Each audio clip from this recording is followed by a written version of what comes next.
Here's the introduction for the Back Pain Bible. Your back pain, friend or foe. Quote, lack of activity destroys the good condition of every human being, while movement and methodical physical exercise save it and preserve it. Plato. End quote. Before you start reading, I'd like you to do an exercise for me.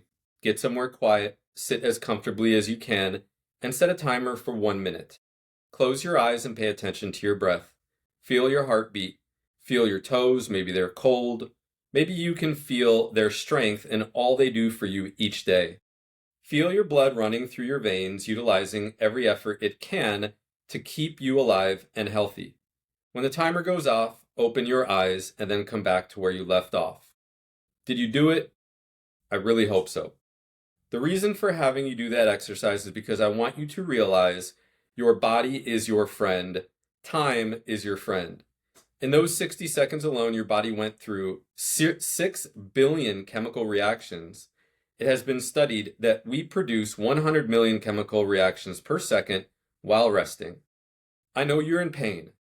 I know you may feel like you're sleeping with the enemy, or as if you are wasting your days away, not being able to live as fully as you are used to. This pain you're experiencing is not happening to you, it is happening for you. Pain is an indicator we are still alive. Pain is a reminder for me of how fragile life can be and to never take a moment for granted. In order for you to heal yourself fully, you need to change the way your brain thinks about pain.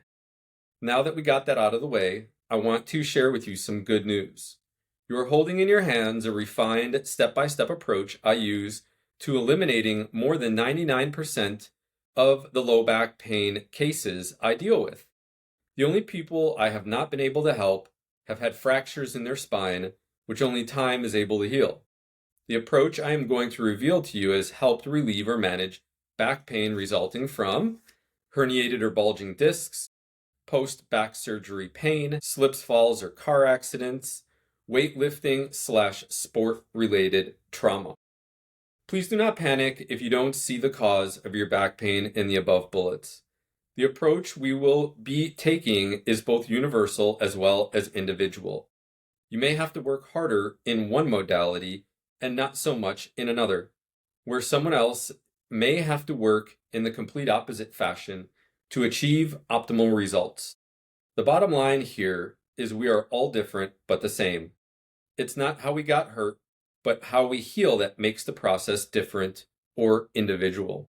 So there's a lot to unpack right there, okay? Pain is the indicator that you're alive. I heard that quote, I can't remember from who. I kind of changed it up a little bit right there so I didn't plagiarize. But really, if you are here listening to this or if you bought my book and you have back pain, I mean, I can't even imagine what you've been through. I'm sure that you have had a lot of problems maybe dealing with support in your life.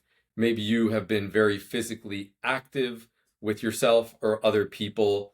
But really, when we have pain, we need to understand that that gives us purpose to learn about the human body. And I tell a lot of people, it's kind of funny, like, how do I know more about your pain and your injury than you do? Right? To your body.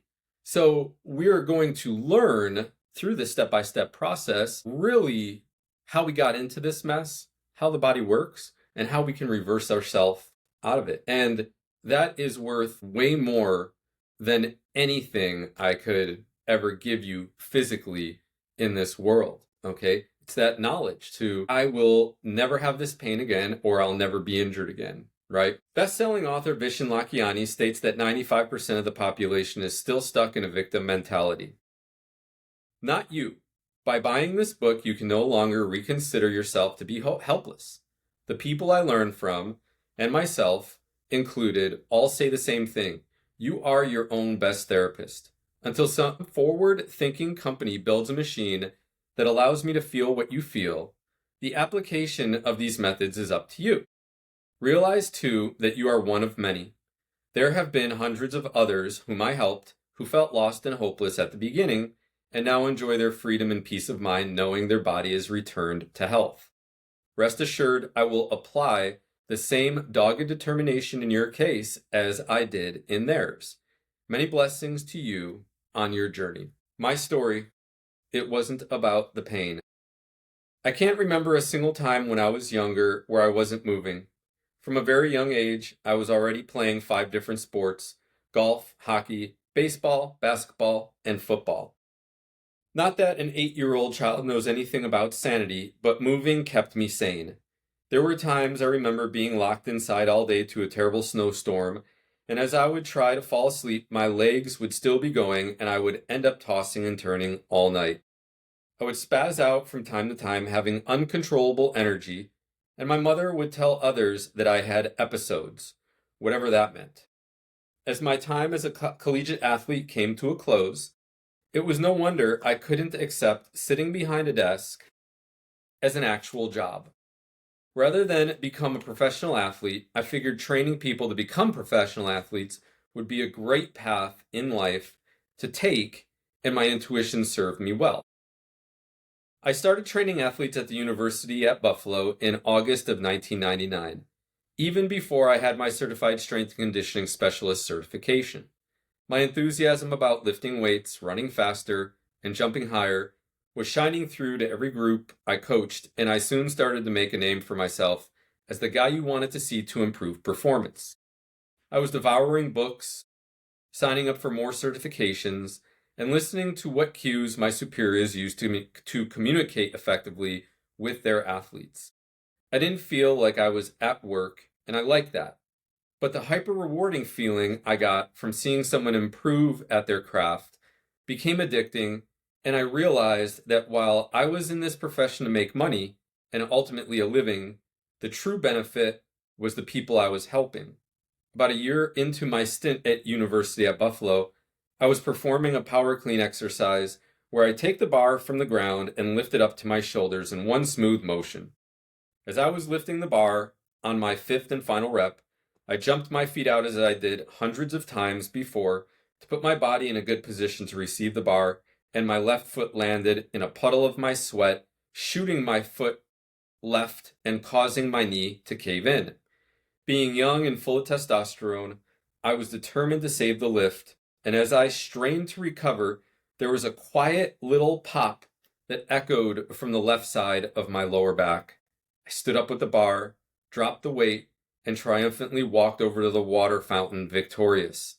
My victory was short-lived, however. As I bent over to take a drink of water, my back completely gave out on me, and I had to suspend myself on the fountain with my arms, or risk headbutting a sheet of steel. Then the pain appeared. It felt like someone had secured a pickaxe and driven it through my lower lumbar while I was taking my sip of water. This created a spasm in my diaphragm, which rendered taking a deep breath nearly impossible. What was happening to me? I pushed myself away from the fountain and walked back into the weight room, calmly removed the weights from my bar, which gave me that neat little pickaxe feeling I mentioned earlier every time I bent over, and walked over to see the athletic trainers. So this was extremely painful, okay? Like, probably even still today, with 2 surgeries, 1 on each knee, I still wasn't in that much pain. It was bad. The frustration that ensued for nearly 2.5 months while I tried to heal my back was shocking, to say the least. I entrusted myself to the care of nearly 5 different practitioners, whom each had their slew of gizmos and gadgets for assessing what was going wrong with my back. After every appointment, I was met with the same response: we just don't know.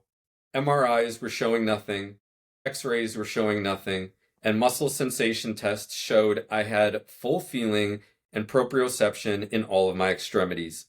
Not a single doctor could find out what was wrong with me or why the pain was so persistent. Walking hurt, sitting hurt, laughing, coughing, and sneezing were excruciating. With as much discomfort as I was in, there was one solid conclusion my frustration was leading to, and that was it wasn't about the pain. Being an athlete, pain was a constant part of my life. What I was not used to was the same pain lingering for months on end that was actually inhibiting me from doing what I loved. Even though I could move, I felt paralyzed. Movement for me used to be unconscious, automatic, and taken for granted. Now I had to think about my every step. If I dropped my keys, I would have to plan the least painful route for picking them up. Ask anyone who has any form of back pain, and they will concur. It's with you 24/7. While all of this was concerning me on a day-to-day basis, my greatest frustration was why the people who are supposed to be able to help me were not able to help me. I felt lost and often worried if I would ever be the same again. Was I going to need surgery? Was my career as a strength conditioning coach over before it even began? Not only was the pain knotting up my back, but also the uncertainty of all this was knotting up my stomach. At wit's end, I took to playing View or WebMD and decided I was going to have to fix myself. I researched tirelessly. This is where I start shouting in my own book. I researched tirelessly, and what I found was that I was not alone. There were tens of thousands of people out there on the internet in pain forums looking for the same answers I was. Unfortunately, the answers being presented by people trying to help were less than ideal.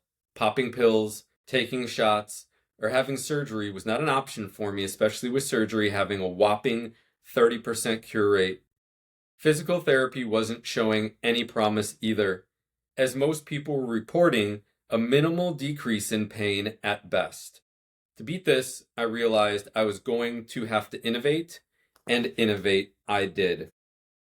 So I'm going to talk a little bit about that right now. When this whole episode occurred with my back, I remember going to the athletic trainer and immediately they wanted to put stem and ice on my back. And this is not uncommon. I spent many, many years in those collegiate athletic training rooms, both as an athlete and as a coach. It's the answer for everything, nearly everything. Every once in a while, somebody or they'll recommend ultrasound, okay, which feels great, but once again, as we'll learn in my knee pain Bible, it didn't really do too much to correct the pain on a permanent basis, okay? So they put ice, big pack of ice on my back. I'm laying on my stomach, and then they put the stem machine on there. When I was done, after about 15 minutes, I got up and the pain was worse. I was stiffer. I could almost barely walk. I mean, it was bad. Okay, so I ended up going home. The next day, real early in the morning, I go back to the training room and I'm like, hey, I just got to do something about this. Like, it's killing me. Same thing, stem and ice. 45 minutes, an hour after my back thawed out, it's still the same. It hurt even more when I got off the table that time.